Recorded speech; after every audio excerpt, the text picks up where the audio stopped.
আমরা যদি ঐক্যবদ্ধভাবে আগামী দিন নির্বাচন করতে পারি, যেরকম আমেরিকা এবং ওই জারজ ইসরায়েল ভাবতেই পারে নাই ইরানের কাছে কি আছে, কথাটা বুঝাতে পারি না।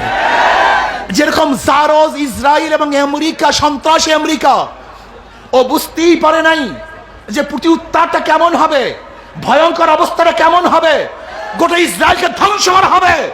যেরকম ট্রাম্প বুঝতে পারে নাই, নেতানিয়াহু বুঝতে পারে নাই। আমি একটা মেসেজ দিতে চাই, খুব ভালো মতো বুঝবেন। আগামীতে যদি ইসলামী দলগুলি ঐক্যবদ্ধভাবে নির্বাচন করে, তাহলে বাংলাদেশের কোনো বুদ্ধিজীবীরা বুঝতেই পারবে না ঘটনা কি ঘটবে, বুঝতেই পারবে না কি ঘটনা ঘটবে। যেরকম যেরকম ইরানের গোপন অস্ত্রাগার থেকে নতুন নতুন নতুন নতুন অস্ত্র বের হচ্ছে, ইসলামী দলগুলো ঐক্যবদ্ধ হলে বাংলাদেশের ঘরের থেকে ইসলামের নতুন নতুন সন্ধান হবে, ইসলামকে বিজয় করবে তারা। যদি আমরা ঐক্য হই, এমন অস্ত্র বের হবে যা বাংলাদেশের গোটা দুনিয়ার নাস্তিকবাদীরা এবং ইসলামের দুশ্মনরা চিন্তাও করতে পারবে না।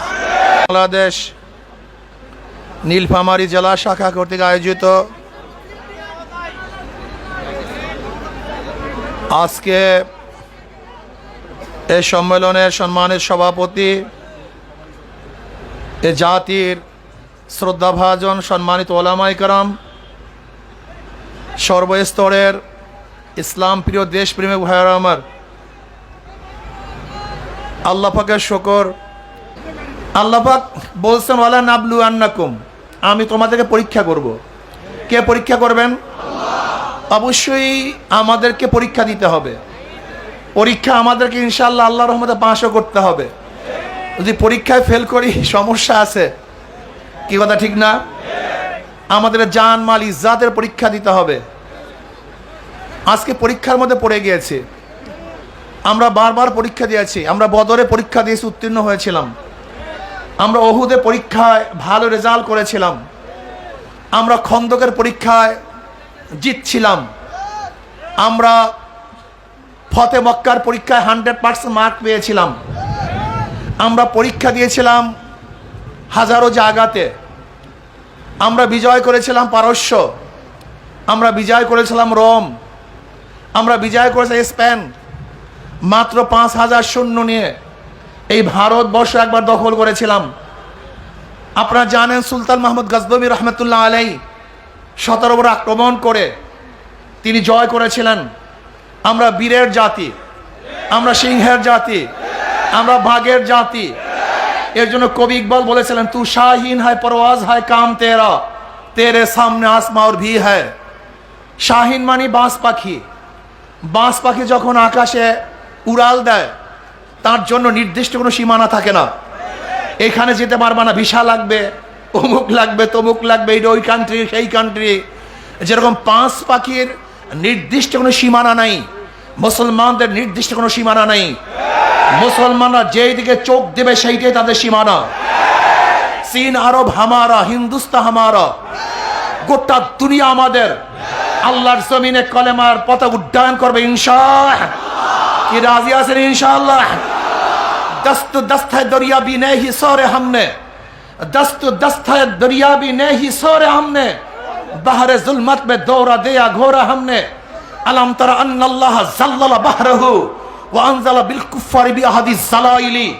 আমরা ওই জাতি, তারিক বিন জিয়াদ রহমতুল্লাহ আলাইহি যেরকম স্পেন দখল করেছিলেন, বলেছিলেন হয়তো শত্রুর মোকাবেলায় লড়বে অথবা পানির মধ্যে ঝাঁপ দিয়ে মারা যাবে। মুসলমানরা ঝাঁপ দিয়ে মারা যায় নাই, বরং তারা শহীদি জিন্দেগি বছর করার জন্য সামনে অগ্রসর হয়েছেন, স্পেন দখল করেছেন। কথা ঠিক না? আজকেও আমাদেরকে লড়তে হবে। ফ্যাসিস্টের বিরুদ্ধে লড়াই করে আমরা জিতেছি। আর এক ফ্যাসিস্ট জন্মগ্রহণ করেছে। চাঁদাবাজ, দখলবাজ, খুনি এবং জালেমদের বিরুদ্ধে লড়াই করে ইনশাআল্লাহ আমরা অবশ্যই জিতবো। কোনো সন্দেহ আছে? কোনো সন্দেহ নাই। এর জন্য যুবকদেরকে সচেতন হতে হবে, মুরব্বীদেরকে সচেতন হতে হবে, আমার মা বোনদেরকেও সচেতন হতে হবে।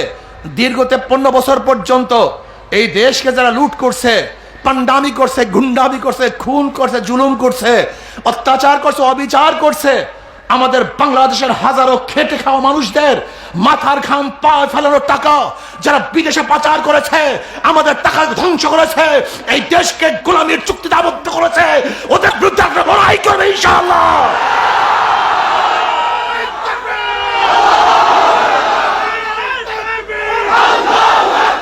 লড়াই হবে ইনশাআল্লাহ।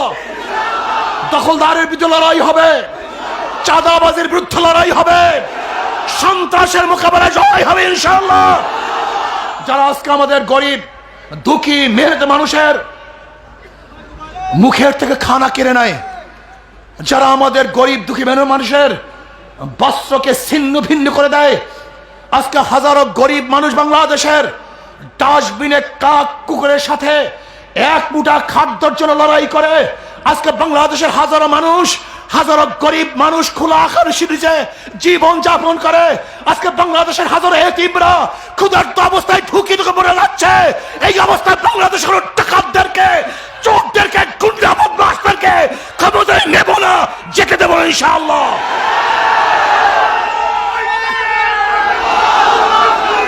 আমরা কি দেখতেছি? আজকে ক্ষমতা যাওয়ার আগেই বাংলাদেশের হাজারো গরিবদের রিলিফের চাল যাদের গোডাউনের মধ্যে পাওয়া যায়, গরিবদের হাজারো রিলিফের চাল যাদের খাদ্য গোডাউন বোঝাই করে রাখে, ওই লুটের এবং দখলদারদেরকে বাংলাদেশের মানুষ দ্বিতীয়বার ক্ষমতায় নিবে না। সংগ্রাম করতে হবে, আন্দোলন করতে হবে, বুকে সাহস রাখতে হবে। মাত্র 2000 মানুষ যদি শহীদের বিনিময় ফ্যাসিস্টকে দেশ থেকে তাড়াতে পারি, মাত্র কয়েক হাজার মানুষের যদি পঙ্গুত্বের মাধ্যমে, অন্ধত্বের মাধ্যমে, এসাল হওয়ার মাধ্যমে ওই শেখ হাসিনাকে দেশ থেকে তাড়াতে পারি, তাহলে ইনশাআল্লাহ বুনিয়ান মারসুস হিসাবে আমরা যদি দাঁড়িয়ে যাই, তাহলে বাংলাদেশে আমাদের সামনে কোনো চাঁদাবাজ থাকতে পারবে না, তাড়াতে পারবে না, সামনে অসহায় হতে পারবে না। আমাদের দরকার ঐক্য, বুনিয়ান মারসুস, সীসা গলা প্রাচীরের ঐক্য হতে হবে। আমরা এক অভিন্ন, আল মুমিনু কারজুন ওয়াহিদ, ইনিস্তাকা আইনুহু ইস্তাকা কুল্লু ওয়া ইনিস্তাকা রাসুহু ইস্তাকা কুল্লু। আমরা একটা শরীরের ন্যায়। যদি বাংলাদেশের গোটা দুনিয়ার মধ্যে কোন এক মুসলমানের আঘাত আসে, দুঃখিত হয়, লাঞ্ছিত হয়, অপমানিত হয়, সেই দুঃখে যদি আপনি দুঃখিত না হন, আপনি মুসলমান হতে পারেন না, আপনি মুমিন হতে পারেন না। কাজে আসুন আমরা ঐক্যবদ্ধ হই, ঐক্যবদ্ধ হই, একসাথে লড়বো, আন্দোলন করব, সংগ্রাম করব, আল্লাহর জমিন আল্লাহর হুকুমত, ইসলাম হুকুমত কায়েম করবই করবে ইনশাআল্লাহ। জনাবে মুহাম্মদ রাসূলুল্লাহ সাল্লাল্লাহু আলাইহি ওয়াসাল্লামের সাহাবারা যেরকম বলেছিলেন, ওয়ালাকিন নুকাতিল ইয়ামিনিকা ওয়া শিমালিকা ওয়া বাইনা ইয়াদাইকা খালফাকা। ইয়া নবী আল্লাহ, যেরকম মুসা আলাইহিস সালাতু ওয়াস সালামের সৈন্যরা বলেছিলেন, উম্মতরা বলেছিলেন, ইযহাব আনতা ওয়া রাব্বুক, তুমি এবং তোমার রব গিয়ে যুদ্ধ করো, আমরা এখানে বসা আছি না। আমরা ওই সমস্ত লোক, ওই সমস্ত সাহাবী, আপনার ওই সমস্ত শাগরেদ যারা আপনার ডান দিক থেকে লড়াই করব, বাম দিক থেকে লড়াই করব, সামনের দিক থেকে আক্রমণ আসবে, ঢাল হিসাবে দাঁড়িয়ে যাব, পিছন দিক থেকে সমস্ত আক্রমণকে রুখে দেবে ইনশাআল্লাহ। আমরা সেই জাতি, সেই গোষ্ঠী, সেই মুসলমান ইনশাআল্লাহ। আমাদের কোনো কামান, কোনো বুলেট, কোনো অত্যাচার, কোনো অবিচার, কোন জুলুম আমাদেরকে ঘরে বসাতে পারে না। কোন রাঙ্গা চক্ষুকে আমরা ভয় পাই না। ওই ভারতকে আমরা কোনোদিন থোড়াই কি আর ওদেরকে কোনোদিন আমরা ভয় পাই না, পাবো না, পেতে পারি না। অনেকেই মনে করেন ভারত ছাড়া চলতে পারবো না। আমি বলি আমাদের ছাড়া ভারত চলতে পারবে না। অনেকে বলেন আমরা ভারতের পেটের মধ্যে, আমি বলি আমাদের পেটের মধ্যে ভারত। যদি আমরা বন্দর বন্ধ করে দেই, যদি আমরা 7 সিস্টার নিয়ে একটু রাজনীতি করি, তাহলে মনে করবেন ভারতের পেটের কোনো ভাত থাকবে না, সব পিছন থেকে বের হয়ে যাবে। অথচ আমরা গোলামি করি। আমরা গোলাম হবে কেন? আমরা বাদশার জাত, আমরা বাঘের জাত, আমরা সিংহের জাত।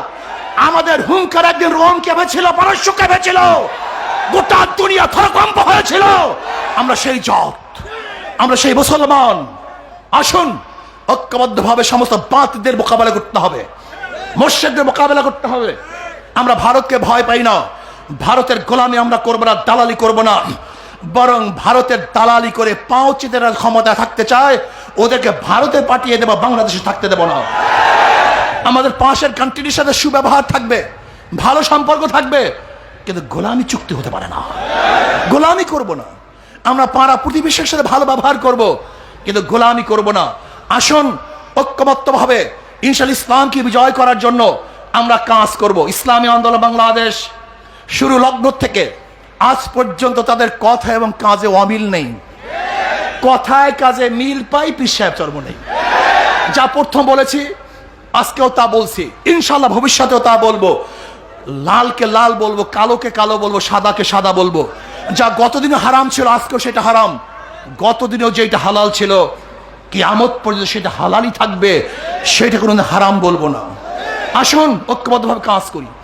ইসলামী আন্দোলনের সূচনা হয়েছে ইসলামী আন্দোলন, মানে ইসলাম মানে শান্তি। তাদের মার্কার মধ্যে শান্তি। আজীব আজীব এক সম্পর্ক। যারা ধানের শীষে নির্বাচন করে তারা নিজেরা ধান কাটতে পারে না। যারা নৌকা নির্বাচন করে নৌকা চালাতে পারে না। যারা নাঙ্গল দিয়ে নির্বাচন করে নাঙ্গল বইতে পারে না। যারা কুঠা নিয়ে নির্বাচন করে তারা লাকড়ি ভরতে পারে না। যারা গরুর চাকা গরুর গাড়ি নির্বাচন করে গরু নিজেরা চালাতে পারে না। মানে কথা এবং কাজে মানে ধোকা এখানেই, জানে না। নাঙ্গল চালায় গরিবরা, গরিবরাই নৌকা চালায়, গরিবরাই ধান কাটে, সমস্ত প্রতীক কাদের? গরিবদের। কিন্তু যারা নির্বাচন করে একজনও গরিব না। কথাটা বুঝাতে পারিনি। ওরা গরিবদের সাথে সবসময় ধোকাবাজি করে। ইসলামী আন্দোলন বাংলাদেশের মার্কা হাত পাখা। যে নির্বাচন করে সেও ঘুরাতে পারে, যারা করে তারাও ঘুরাতে পারে, যারা সমর্থন করে তারাও চালাতে পারে, পুরুষরাও চালাতে পারে, মহিলারাও চালাতে পারে। হাত পাখার প্রয়োজন মুসলমানদের, হিন্দুদের, বৌদ্ধদের, খ্রিস্টানদের। কেউ কার মার্কা নিয়ে ঘুমায় না। নাঙ্গল বুকি নিয়ে কেউ ঘুমায় না, নৌকা কেউ বুকি নিয়ে ঘুমায় না, কেউ ধানের শীষ বুকি নিয়ে ঘুমায় না। কিন্তু হাত পাখা এমন একটা প্রতীক যেটা মানুষ ঘুমের সময় বুকের মধ্যে রাখে। হাত পাখা মানেই শান্তি। হাত পাখা আসবে, জনগণ শান্তি পাবে। হাত পাখা বিজয় হবে, জনগণ মুক্তি পাবে। হাত পাখা বিজয় মানে এই দেশের বিজয় হবে, গরিব দুঃখী মেহনত মানুষের বিজয় হবে। হাত পাখা ক্ষমতায় যেতে চায় না, খাদেম হতে চায়। হাত পাখার প্রার্থীরা ক্ষমতায় যেতে চায় না, কি হতে চায়? তার মানে হলো হাত পাখার প্রার্থীরা বিজয় অর্জন করলে জনগণের সেবা দাঁড়ে দাঁড়ে পৌঁছানো হবে ইনশাআল্লাহ। আসুন আগামীতে আমরা ঐক্যবদ্ধভাবে নির্বাচন করতে চাই। দোয়া করেন যেন আল্লাহ পাক কাউকে মুনাফিক না বানান, সমস্যা না দেন, ক্ষমতার লোভ আমাদের মধ্যে না আসে, ক্ষমতার পাগল না হই, ইসলামের পাগল হই। আমরা যদি ঐক্যবদ্ধভাবে আগামীতে নির্বাচন করতে পারি, যেরকম আমেরিকা এবং ওই জারোজ ইসরায়েল ভাবতেই পারে নাই ইরানের কাছে কি আছে। কথাটা বুঝাতে পারি না। যেরকম জারোজ ইসরায়েল এবং আমেরিকা, সন্ত্রাসী আমেরিকা, ও বুঝতেই পারে নাই যে প্রতি উত্তারটা কেমন হবে, ভয়ঙ্কর অবস্থাটা কেমন হবে, গোটা ইসরায়েলকে ধ্বংস করা হবে। যেরকম ট্রাম্প বুঝতে পারে নাই, নেতানিয়াহু বুঝতে পারে নাই। আমি একটা মেসেজ দিতে চাই, খুব ভালো মতো বুঝবেন। আগামীতে যদি ইসলামী দলগুলি ঐক্যবদ্ধভাবে নির্বাচন করে, তাহলে বাংলাদেশে কোনো বুদ্ধিজীবীরা বুঝতেই পারবে না ঘটনা কি ঘটবে, বুঝতেই পারবে না কি ঘটনা ঘটবে। যেরকম যেরকম ইরানের গোপন অস্ত্রাগার থেকে নতুন নতুন নতুন নতুন অস্ত্র বের হচ্ছে, ইসলামী দলগুলো ঐক্যবদ্ধ হলে বাংলাদেশের ঘরের থেকে ইসলামের নতুন নতুন সৈন্য হবে, ইসলামকে বিজয় করবে তারা। যদি আমরা ঐক্য হই, এমন অস্ত্র বের হবে যা বাংলাদেশের গোটা দুনিয়ার নাস্তিকবাদীরা এবং ইসলামের দুশ্মনরা চিন্তাও করতে পারবে না। এমন অস্ত্র বের হয়ে আসবে। কাজে আসুন আগামী নির্বাচন এবং কদমী নির্বাচন, যদি ঐক্যবদ্ধ নির্বাচন না হয়, কেউ যদি তোর ডাকে সাড়া না দেয়, একলা চলুরি। ইসলামী আন্দোলন বাংলাদেশে একলা চলার হাজারো